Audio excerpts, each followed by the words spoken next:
نبی کریم صلی اللہ تعالیٰ علیہ وسلم تشریف فرما ہے، ایک شخص آپ کی بارگاہ میں حاضر ہوتا ہے، عرض کرتے یا رسول اللہ صلی اللہ علیہ وسلم، دور جاہلیت کے اندر مجھ سے ایک گناہ ہو گیا تھا، تو کیا اس کی معافی مل سکتی ہے؟ تو نبی کریم علیہ الصلوۃ والسلام نے ارشاد فرمایا ہاں کیوں نہیں، رب بڑا غفار ہے، بڑا کریم ہے، بڑا رحیم ہے، وہ معاف کر دے گا۔ اس نے جب بار بار اپنے گناہ کی بات کی نا، تو نبی کریم علیہ السلام نے فرمایا کہ بتاؤ تمہارا کیا گناہ ہے؟ اس نے عرض کی یا رسول اللہ صلی اللہ علیہ وسلم، زمانہ جاہلیت میں تجارت کیا کرتا تھا، اور میرے ہاں میری بیوی اس وقت امید سے تھی۔ اب میں نے تجارت کے لیے کسی دوسرے شہر، کسی دوسرے ملک جانا تھا، تو ادھر میری بیوی امید سے تھی۔ اب کہتے ہیں کہ ادھر جب میں تجارت پر چلا گیا اور یہاں میرے گھر میں بیٹی پیدا ہو گئی۔ اب میری بیوی کو پتہ تھا اس کا ظالم باپ آئے گا اور اسے قتل کر دے گا، لیکن اس نے میری بیٹی کے دل میں میری بہت ساری محبت ڈال دی کہ شاید اس کی محبت دیکھ کر، اس کا پیار دیکھ کر اس کے باپ کا دل جو ہے وہ اس کو قتل کرنے کے لیے نہ کرے۔ اب کہتے ہیں میں تقریباً 3-4 سال بعد جب واپس آیا نا، اور میں نے گھر کا دروازہ کھولا، جب دروازہ کھولا تو گھر کے آنگن میں ایک پھول جیسی بچی کھیل رہی تھی، اور میری بیوی نے اشارہ کیا کہ وہ تمہارا ابا آیا ہے، جاؤ اسے جا کر ملو۔ تو کہتا ہے کہ وہ بچی میرے آ کر گلے لگ گئی، مجھے ابا جان کہہ کر پکارنے لگی۔ تو میں نے اپنی بیوی سے پوچھا کہ یہ کون ہے جو مجھے ابا کہہ رہی ہے؟ تو بیوی نے کہا کہ تجھے معلوم ہے جب تو تجارت پر گیا تھا اس وقت میں امید سے تھی، تو ہمارے ہاں یہ بیٹی کی ولادت ہوئی ہے۔ تو وہ کہتے ہیں کہ میں جب اپنے گھر سے باہر نکلا، لوگ مجھے تانے دینے لگے کہ یہ بیٹی کا باپ بن گیا ہے۔ اب کہتے ہیں کچھ دن تو میں نے یہ تانے برداشت کیے، لیکن میں زیادہ دیر برداشت نہ کر سکا، اور میں نے ارادہ کیا کہ میں اپنی بیٹی کو قتل کر دوں گا۔ اب کہتے ہیں میں نے ایک وہ زمین کھودنے کے لیے ساتھ اوزار لیا اور اپنی بیٹی کو لیا اور کہا کہ آؤ بیٹی تھوڑا سا سیر کرنے کے لیے نکلتے ہیں۔ اب اپنی بیٹی کو لے کر میں جنگل میں گیا اور وہاں جا کر میں گڑھا کھودنے لگا۔ کہتے یا رسول اللہ میں گڑھا کھود رہا تھا کہ میرے ماتھے پر پسینہ آ گیا۔ میری بیٹی نے اپنے پلو سے میرا پسینہ صاف کیا اور کہا ابا جان اب تھک گئے ہوں گے، آپ آرام کر لیں، میں آپ کے لیے پانی لے کر آتی ہوں۔ لیکن اسے کیا پتا تھا یہ گڑھا میں اسی کے لیے کھود رہا ہوں۔ کہتے یا رسول اللہ میری بیٹی گئی میرے لیے پانی لے کر آئی، میں نے پانی پیا، میں نے دوبارہ گڑھا کھودنا شروع کر لیا، اور جب میں نے گڑھا کھود لیا نا، میں نے اپنی بیٹی کو اس گڑھے کے اندر دھکا دیا، اوپر سے مٹی ڈالنے لگا۔ کہتے یا رسول اللہ میری بیٹی مجھے پکار رہی تھی اور مجھے یہ کہہ رہی تھی کہ ابا جان میرا کیا قصور ہے، مجھے کیوں قتل کر رہے ہیں؟ کہتے یا رسول اللہ مجھ پر اس کی باتوں کا اثر نہ ہوا اور میں نے اپنی بیٹی کو زندہ درگور کر دیا۔ میرے حضور نے فرمایا بس کر، اور میرے غلام بس کر دے، تیری اس داستان سے تو اللہ کا عرش بھی کانپنے لگ گیا ہے۔ اللہ اکبر۔ تو وہ لوگ اتنے ظالم تھے کہ اپنی بیٹیوں کو زندہ درگور کر دیا کرتے تھے۔ لیکن بیٹیوں والا سنو، جب نبی کریم علیہ الصلوۃ والسلام کے ہاں حضرت فاطمہ الزہرا کی ولادت ہوتی ہے تو نبی کریم علیہ الصلوۃ والسلام وہ تاریخ ساز جملہ ارشاد فرماتے ہیں۔ آپ فرماتے ہیں فاطمہ تو بدعۃ منی، فرمایا زمانے والوں سنو، اے کائنات والوں سنو، تم تو اپنی بیٹیوں کو زندہ درگور کر کے اپنے جگر ٹھنڈے کرتے ہو نا، فرمایا میری بیٹی فاطمہ میرے جگر کا ٹکڑا ہے۔ اللہ اکبر۔ فرمایا میری بیٹی فاطمہ میرے جگر کا ٹکڑا ہے۔ اور نبی اکرم صلی اللہ تعالیٰ علیہ وسلم نے بات یہاں تک ہی نہیں، آپ علیہ الصلوۃ والسلام نے ارشاد فرمایا جس کو رب تعالیٰ 2 بیٹیاں دے وہ ان کی تربیت کرے، ان کا اچھی جگہ پر نکاح کر دے، فرمایا کل قیامت کے دن اس کو اس کام کا اجر یہ ملے گا۔ فرمایا کل قیامت کے دن وہ اور تربیت کرنے والا باپ اور نکاح کرنے والا باپ جو ہے، ہم قیامت کے دن ایسے اکٹھے ہوں گے جیسے یہ 2 انگلیاں اکٹھی ہیں۔ اللہ اکبر۔ نبی کریم علیہ الصلوۃ والسلام کے ہاں جب حضرت فاطمہ الزہرا رضی اللہ عنہ کی ولادت ہوتی ہے، حضرت خدیجہ کبریٰ رضی اللہ عنہ کے پاس وہ رکھی ہوئی ہیں، نبی کریم علیہ الصلوۃ والسلام گئے اور جا کر اپنی بیٹی کو اٹھایا۔ بیٹی کو اٹھایا نا، بیٹی کو چومتے بھی ہیں، بیٹی کو سونگتے بھی ہیں۔ محبت سے کہنا سبحان اللہ۔ اللہ اکبر۔ ذکر کر رہا ہوں سیدہ کائنات کا، آپ سارے حضور کے عاشق بیٹھے، حضور کی بیٹی کا ذکر ہو رہا ہے، ذرا محبت کے ساتھ سے کہیں نا سبحان اللہ۔ نبی کریم علیہ السلام اپنی بیٹی کو چومتے بھی ہیں، سونگتے بھی ہیں، تو حضرت خدیجہ عرض کرتی ہیں یا رسول اللہ صلی اللہ علیہ وسلم میرے سرتاج، چومنا تو سمجھ میں آتا ہے لیکن سونگنا سمجھ میں نہیں آتا، سونگ کیوں رہے ہیں؟ آپ علیہ الصلوۃ والسلام نے ارشاد فرمایا خدیجہ تجھے نہیں پتا مجھے اس سے جنت کی خوشبو آ رہی ہے۔ کیا بات رضا اس چمنستان کرم کی، کیا بات رضا اس چمنستان کرم کی، زہرا ہے کلی جس میں حسین اور حسن پھول۔ نعرہ تکبیر، نعرہ رسالت، نعرہ تحقیق، نعرہ حیدری۔ اللہ اکبر۔ فرمایا مجھے اس سے جنت کی خوشبو آ رہی ہے، تو جنت کی کلی تھی۔ اللہ اکبر۔ نبی کریم علیہ الصلوۃ والسلام نے آپ کی ولادت سے پہلے ہی حضرت خدیجہ کو بتا دیا تھا، فرمایا اس بیٹی کا نام فاطمہ ہوگا۔ اللہ اکبر۔ اب فاطمہ کے نام پر اہل لغت نے کلام کی کہ فاطمہ نام کیوں رکھا، اور اس بات کو نبی کریم علیہ الصلوۃ والسلام نے احادیث کے اندر اس بات کو بیان کیا کہ میری بیٹی کا نام فاطمہ کیوں ہے۔ نبی اکرم صلی اللہ تعالیٰ علیہ وسلم سے روایت کرتے ہیں حضرت انس بن مالک رضی اللہ تعالیٰ عنہ، روایت کرتے ہیں نبی کریم علیہ الصلوۃ والسلام نے ارشاد فرمایا انما سمیت بنتی فاطمہ، فرمایا میری بیٹی کا نام فاطمہ رکھا گیا، کیوں رکھا گیا؟ فرمایا لأنہا فاطمہا وذریتہا ومحبیہا ذریتہا علی النار، فرمایا اس لیے کہ رب نے میری بیٹی کو بھی اور جو میری بیٹی کی اولاد سے محبت کرتا ہے، فرمایا رب نے اسے جہنم سے آزاد کر دیا۔ اللہ اکبر۔ نبی کریم علیہ السلام نے فرمایا کہ میری بیٹی اس پر جہنم کی آگ حرام ہے، اور لوگ تو پتہ نہیں کس طرح کی باتیں کرتے ہیں، وہ ذرا سوچتے بھی نہیں کہ بات کرتے ہوئے کہ کس نبی کی بات کرتے ہیں کہ وہ نبی اپنی بیٹی کو نہیں بخشوا سکتا معاذ اللہ، اور یہاں ہم تو اس نبی کی بات کر رہے ہیں کہ جو نبی فرما رہے کہ میری بیٹی پر جہنم کی آگ حرام ہے۔ اللہ اکبر۔ آپ کے القابات میں سے علماء نے 100 القابات آپ کے شمار کیے، فاطمہ، راکعہ، ساجدہ، آپ کا جو لقب ہے وہ عابدہ، زاہدہ، طاہرہ، 100 القاب علماء نے شمار کیے۔ آپ کا لقب مشہور لقب طاہرہ، یہ طاہرہ لقب آپ کا کیوں پڑا؟ اللہ اکبر۔ اس کو نبی کریم علیہ الصلوۃ والسلام نے حدیث کے اندر بیان کیا، اور اس کے راوی ہیں حضرت عبداللہ بن مسعود رضی اللہ تعالیٰ عنہ، اور یہ صحابی پتہ کون ہے؟ یہ امت کے استاد ہیں۔ ان کی بات میں اس لیے کر رہا ہوں کیونکہ فقہ حنفی کے ساتھ ان کا بڑا گہرا تعلق ہے۔ ہماری جو فقہ حنفی ہے، جو ہم نماز پڑھتے ہیں، امام اعظم جو مسائل اخذ کرتے ہیں وہ حضرت عبداللہ بن مسعود کے مسائل آپ اخذ کرتے ہیں، اور ان کی شان کیا ہے؟ آج ہم کہتے ہیں نا کہ سر پہ رکھنے کو جو مل جائے نال پاک حضور، کہتے ہیں نا سر پہ رکھنے کو جو مل جائے نال پاک حضور تو پھر کہیں ہاں تاجدار ہم بھی ہیں۔ اور یہ صحابی رسول کون ہے؟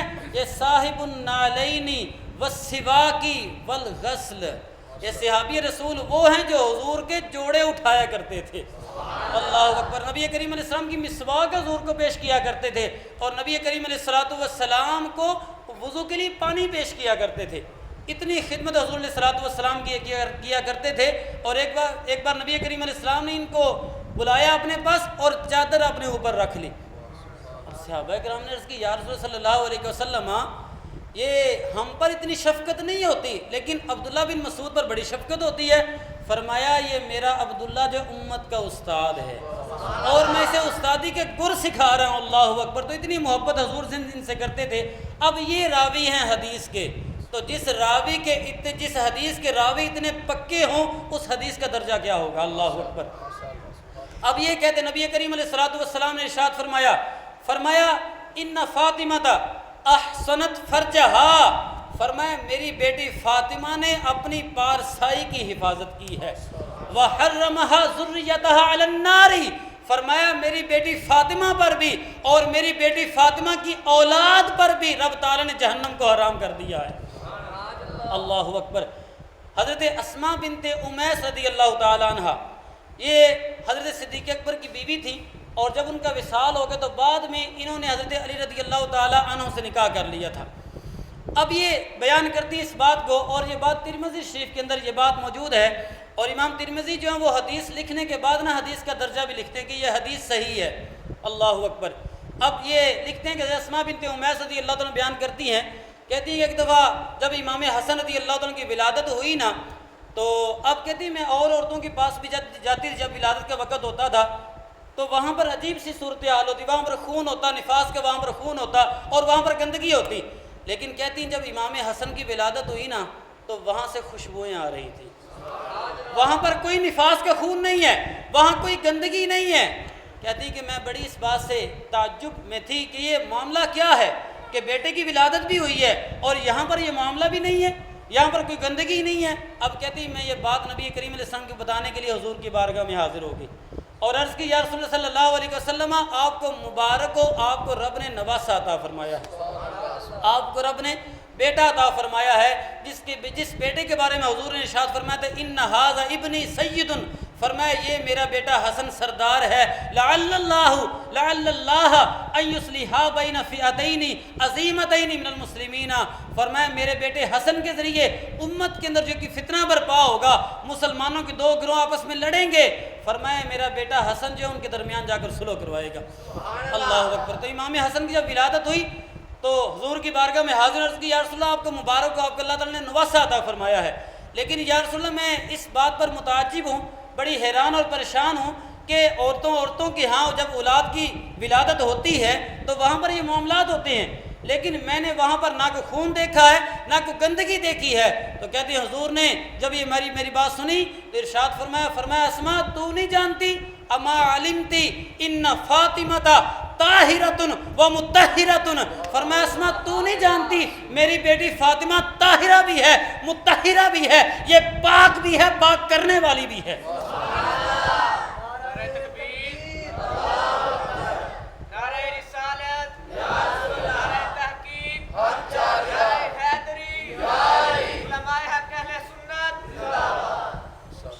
نبی کریم علیہ السلام کے رازدار صحابی کون ہیں؟ رازدار، جن کے ساتھ حضور اپنے اپنے جو اسرار تھے وہ شیئر کیا کرتے تھے، حضرت حذیفہ بن یمان رضی اللہ تعالیٰ عنہ۔ ان کی نا والدہ بیمار رہتی تھی، یہ کہتے ہیں کہ میں نے اپنی والدہ سے کہا کہ آج مجھے حضور کی بارگاہ میں جانے دیں، والدہ نے کہا نہیں میں نے نہیں جانے دینا۔ کہتے ہیں میں نے پھر والدہ کو لالچ دیا، میں نے کہا کہ اگر آپ مجھے جانے دیں گی نا تو میں جا کر حضور کی بارگاہ میں عرض کروں گا کہ یا رسول اللہ میرے لیے بھی اور میری ماں کی بخشش کے لیے دعا کر دیں۔ اب یہ دعا حضور کریں، دعا قبول نہ ہو، اجابت کا صحرا عنایت کا جوڑا، دلہن بن کے نکلی دعائے محمد اور اجابت نے بڑھ کر گلے سے لگایا بڑی ناز سے جب دعائے محمد۔ اب جب ماں کو پتا تھا حضور کی دعا قبول ہونی ہے، ماں نے کہا ٹھیک ہے جاؤ بیٹا ملو حضور سے جا کر۔ کہتے ہیں میں حضور کی بارگاہ میں حاضر ہوا، نماز مغرب ادا کی، لیکن نبی کریم علیہ السلام کے پاس وفود اور لشکر آئے ہوئے تھے، آپ علیہ السلام ان کے ساتھ مصروف تھے، مجھ سے حضور کی بات نہیں ہوئی۔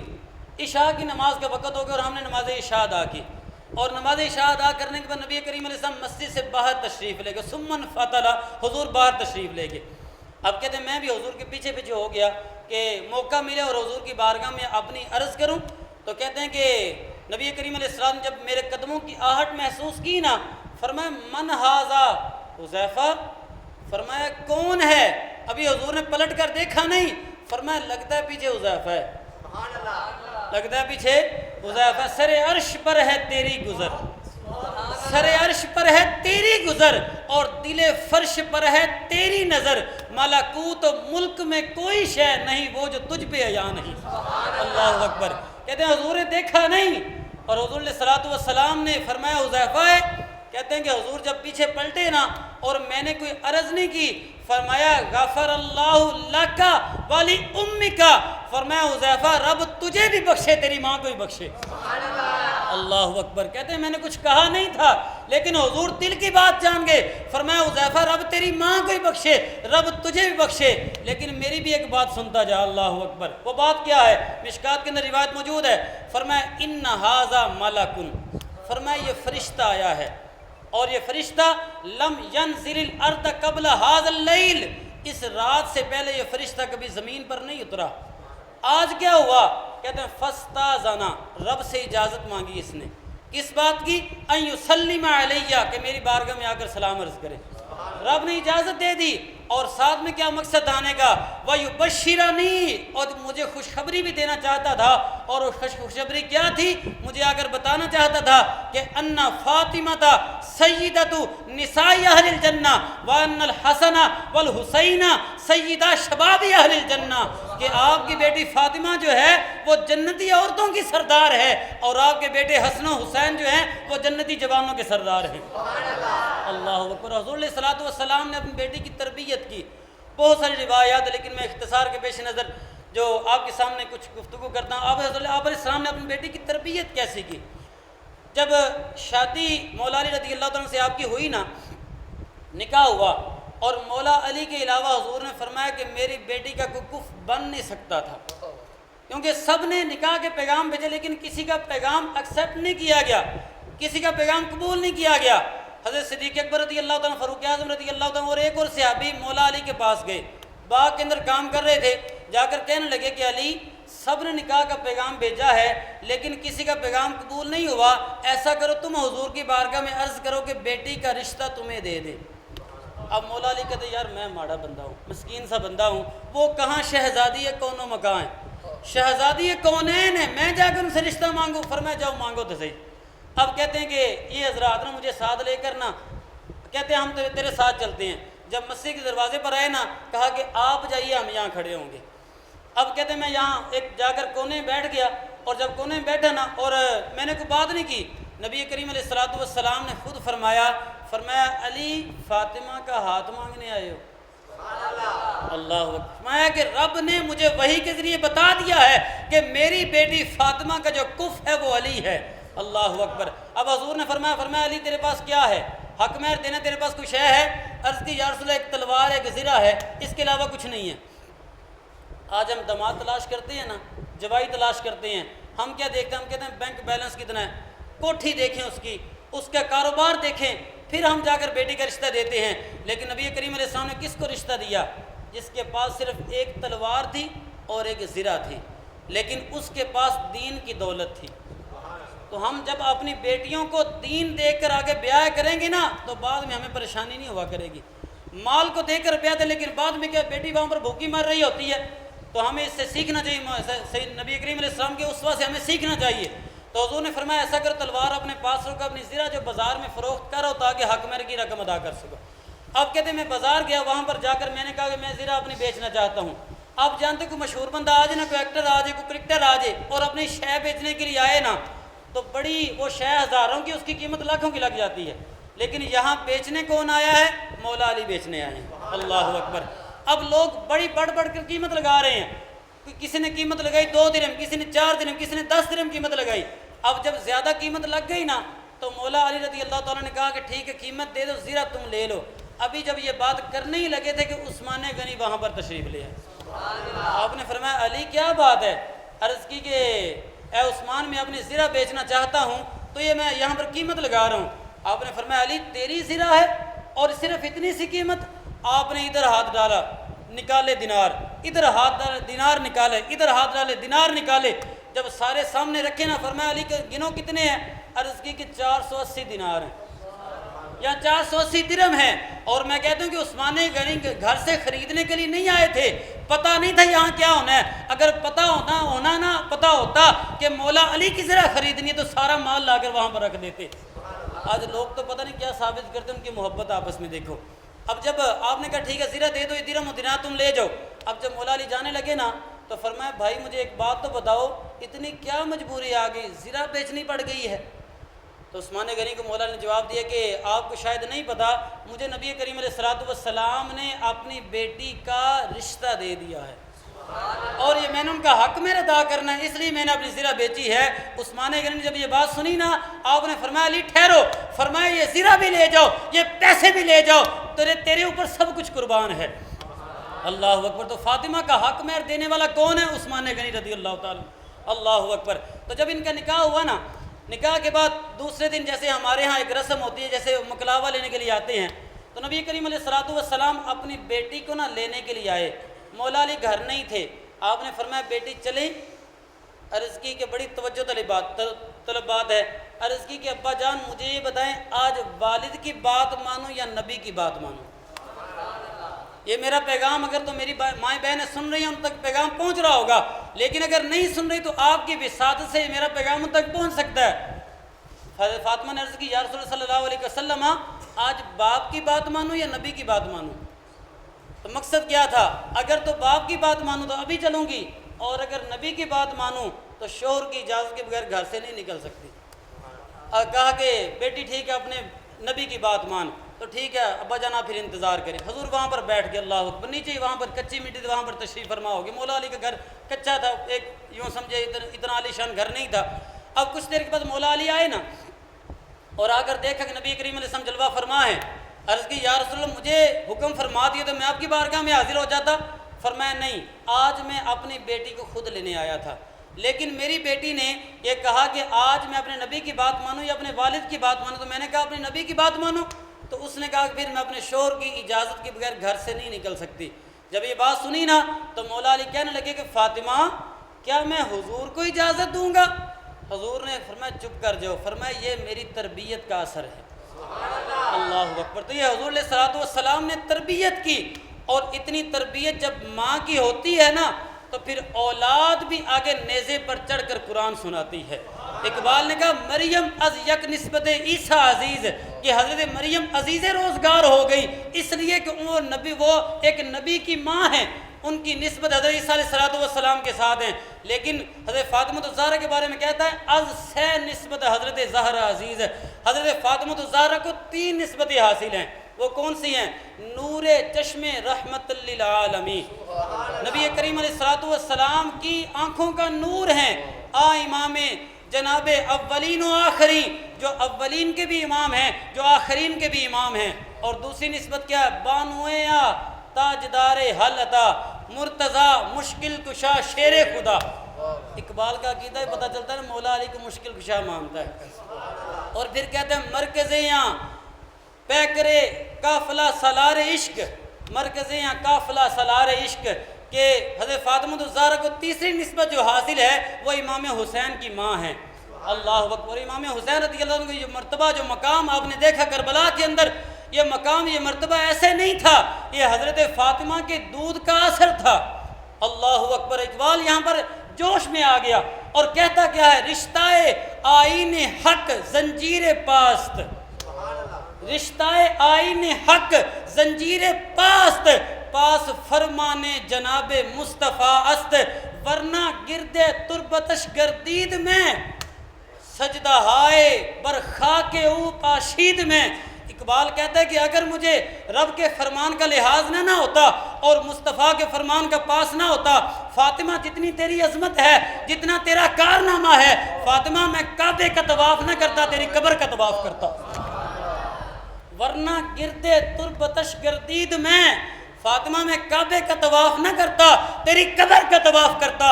اور آگے کہتا ہے کہ سجدہ ہائے بر خاک او پاشید میں، سجدہ میں کعبے کو نہ کرتا، تیری قبر کو کرتا۔ اللہ اکبر۔ نبی کے گھر کی ہے عزت نبی سے سنتے ہیں، علی کے گھر کی ہے عظمت علی سے سنتے ہیں۔ وہ جس نے معزز کیا گھرانے کو، حسین پال کے دیا جس نے زمانے کو۔ اللہ اکبر۔ یہ آپ کی عظمت ہے، یہ آپ کی رفعت ہے۔ اللہ اکبر۔ اور آج ہماری جو مائیں بہنیں بیٹیاں ہیں ان کو آپ کے اسوے کی ضرورت ہے، ان کے نمونے کی ضرورت ہے، ان کی سیرت کی ضرورت ہے۔ اپنی ماؤں بہنوں بیٹیوں کے سامنے حضرت فاطمہ کی سیرت رکھا کرو۔ اقبال نے یہاں پر بھی ایک اپنے شعر کے اندر بات کی، اس نے کہا مزرائے تسلیم را حاصل بطول، مزرائے تسلیم را حاصل بطول، مادرے را اسوائے کامل بطول۔ اقبال کہتا ہے کہ جو مزرعہ تسلیم ہے، جو نجات کا رستہ ہے، وہ کیا ہے؟ وہ اسوائے بطول ہے، اور مادرے را اسوائے کامل بطول۔ اور ماؤں کے لیے اگر کوئی کامل نمونہ ہے نا، وہ نبی کریم علیہ السلام کی شہزادی ہے۔ آپ رضی اللہ تعالیٰ عنہ ساری عمر پردے میں گزاری، کسی مہر و ماں نے بھی آپ کا آنچل نہیں دیکھا۔ اللہ اکبر۔ جن کا آنچل نہ دیکھا مہر و ماں نے۔ اللہ اکبر۔ جب آپ کا وقت وصال آیا نا، ایک بڑی پریشانی لاحق تھی۔ اب جو ہمارے مائیں بہنیں بیٹی اس بات پر گفتگو کرتی ہیں کہ پردے کی کیا ضرورت ہے، آئیں دیکھیں حضور کی بیٹی کا حال دیکھیں، آپ کی پریشانی دیکھیں، پریشانی کیا ہے۔ اس وقت جب جنازے لے کر جاتے تھے نا تو جنازہ ایک پھٹے پر ہوتا تھا، اور جب جنازہ لے کر چلتے تو وہ جسم جھلکتا تھا اور پتہ چلتا تھا کہ مرد کا جنازہ ہے کہ عورت کا جنازہ ہے۔ اب حضرت فاطمہ کو یہ پریشانی لاحق تھی کہ زندگی میں تو میں نے اپنا جو جسم ہے اور اپنا جو سراپا ہے وہ میں کسی کو دیکھنے نہیں دیا، تو مرنے کے بعد میں تو کچھ کر نہیں سکتی، اب وہاں پر ہو گیا پریشانی لاحق تھی۔ حضرت اسماء بنت امیس وہ عورت وہ خاتون ہیں جنہوں نے حبشہ کی طرف ہجرت کی تھی۔ انہوں نے کہا میں جب حبشہ گئی نا تو وہاں پر میں نے دیکھا جب وہ لوگ عورت کا جنازہ اٹھاتے ہیں نا تو وہ پھٹے کو اور چارپائی کو وہ چاروں طرف ایک جو کیا کہتے ہیں کہ ٹہنیاں باندھتے ہیں اور ٹہنیاں باندھ کر اوپر ایک پردہ ڈال دیتے ہیں تو وہ ایک ڈولی کی صورت بن جاتی ہے۔ تو جب یہ بات سنی نا تو فرمایا، اور وقت وصال جب ہے تو مولا علی کو جب بلا کر ان کو وصیت کی، ایک تو ان سے بات یہ کہی کہ اگر مجھ سے آپ کی خدمت میں کوئی کمی رہ گئی ہو نا تو مجھے معاف کر دیجیے گا، کل قیامت کے دن مجھے میرے والد کے سامنے رسوا نہ کیجیے گا۔ مولا علی جب یہ بات سنی نا آنکھوں میں آنسو آ گئے، فرمایا فاطمہ تو یہ بات کر رہی ہے، علی کی کیا اوقات تھی، علی کو تو عظمت ملی ہے، تیرے صدقے سے علی کو عظمت ملی ہے۔ فرمایا یہ بات نہ کر، تو نے اپنا حق ادا کیا ہے۔ اور پھر کہا کہ علی میرا جنازہ اس طرح اٹھانا جس طرح اسماء بنت امیس نے بتایا، اور میرا جنازہ رات کو اٹھانا۔ اللہ اکبر! تو یہ فکر ان کو تھی، مرنے کے بعد بھی اپنے پردے کی فکر تھی۔ لیکن ہمارے معاشرے کے اندر پردے کو ایک بوجھ سمجھا جاتا ہے، اور یہ اپنے آنچل کو ڈھانپنا، اپنے چہرے کو ڈھانپنا ایک اپنے اوپر ایک بڑی مشقت سمجھی جاتی ہے۔ لیکن رب تعالیٰ ارشاد فرماتا ہے، فرمایا وَقُلْ لِلْمُؤْمِنَاتِ يَغْضُضْنَ مِنْ أَبْصَارِهِنَّ وَيَحْفَظْنَ فُرُوجَهُنَّ، فرمایا اے محبوب ان مومن عورتوں سے فرما دو اپنی نظروں کو بھی نیچا رکھیں، اپنی پارسائیوں کی بھی حفاظت کریں۔ اللہ اکبر! اللہ تبارک و تعالیٰ ہمیں نبی کریم علیہ السلام کی شہزادی جو حضرت فاطمہ الزہرا رضی اللہ تعالیٰ کے جو سراپا اور اسوہ ہے اس کو اپنانے کی اور ہماری ماؤں بہنوں کو اس پر عمل کرنے کی توفیق عطا فرمائے، اور نبی کریم علیہ السلام کی اہل بیت کے ساتھ ہمیں جو سچی اور مخلصانہ محبت نصیب فرمائے۔ آمین بجاہ النبی الامین صلی اللہ تعالی علیہ عزم ہدایت پہلا جن کے نانا نبیوں کے ہیں نبی، جن کے بابا اسد اللہ مولا علی، جن کی اماں نبوت کے دل کی کلی، اس حسین ابن حیدر پہ لاکھوں سلام مصطفیٰ۔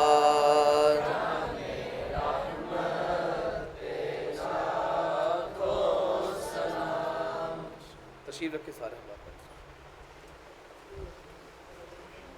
الحمدللہ رب العالمین والصلاة والسلام علی سید الانبیاء والمرسلین، جزا اللہ عنا سیدنا و مولانا محمد صلی اللہ علیہ وسلم ما ہوا اہلہ۔ یا مالک و مولا سرکار دو عالم صلی اللہ علیہ وسلم کا صدقہ ہمارے والدین کی اور پیارے آقا علیہ السلام کی ساری امت کی بخشش فرما۔ یا مالک و مولا جو ہم نے جہاں پر تلاوت کی، نعت خوانی ہوئی، تیرا اور تیرے محبوب کا ذکر ہوا، جو کلام پاک پڑھا گیا، سنا گیا، بیان ہوا، جو کچھ میرے ملک کیا گیا، اپنی پاک بلند بارگاہ میں قبول فرما۔ اس کے بدلے میں اجر عظیم عطا فرما، اس کا ثواب آقا نامدار صلی اللہ علیہ وسلم کی بارگاہ میں پیش کرتے ہیں، قبول فرما۔ سرکار دو عالم صلی اللہ علیہ وسلم کے طفیل تمام انبیاء کرام، حضور کے والدین کریمین، ازواج مطہرات، اولاد اہل بیت، صحابہ کرام، صحابیات، تابعین، تبع تابعین، شہداء کرام، اولیاء اعظام، بزرگان دین، غوث کتب ابدال، جمیع علماء کرام، سب کی بارگاہ میں درجہ بدرجہ پیش کرتے ہیں، قبول فرما۔ سرکار دو عالم صلی اللہ علیہ وسلم کا صدقہ بالخصوص امام علی مقام امام حسین رضی اللہ تعالیٰ عنہ اور آپ کے تمام رفقاء جو کربلا معلیٰ کے اندر شہید ہوئے، ان سب کی بارگاہوں میں پیش کرتے ہیں، قبول فرما۔ بالخصوص مالک و مولا سیدہ کائنات فاطمہ الزہرا رضی اللہ تعالیٰ عنہ کی بارگاہ میں پیش کرتے ہیں، قبول فرما۔ سرکار دو عالم صلی اللہ علیہ وسلم کے طفیل، ان تمام ہستیوں کے طفیل مالک و مولا، اس کا ثواب ہم اپنے بھائی سرور صاحب کے والدین اور ان کے جتنے عزیز و اقرباء ایمان کی حالت میں اس دنیا سے چلے گئے، سب کی ارواح کو پیش کرتے ہیں قبول فرما، ان کی قبروں کو جنت کے باغوں میں سے باغ بنا، ان کی قبروں کو تا حد نظر وسیع فرما، سرکار دو عالم صلی اللہ علیہ وسلم کے جلووں سے منور فرما، کامل بخشش فرما، آقا کونین صلی اللہ علیہ وسلم کی شفاعت نصیب فرما۔ مالک و مولا ان کے گھر پر اپنی رحمت و برکتوں کا نزول فرما، کاروبار میں برکتیں عطا فرما، ان کی اولاد کو والدین کا فرما بردار بنا، گھریلو نچاکیوں سے محفوظ فرما۔ مالک و مولا جس مقصد کے لیے جس نیت کے ساتھ اس محفل پاک کا انتظام کیا، اس مقصد میں کامیابی عطا فرما۔ مالک یہ ساری دعائیں ہم سب کے حق میں بھی قبول فرما۔ کہتے رہتے ہیں دعا کے واسطے بندے تیرے، کر دے پوری آرزو ہر بے کس و مجبور کی، جب دم واپسی ہو یا اللہ، نگاہوں میں ہو جلوہ مصطفیٰ، لب پہ ہو لا الہ الا اللہ۔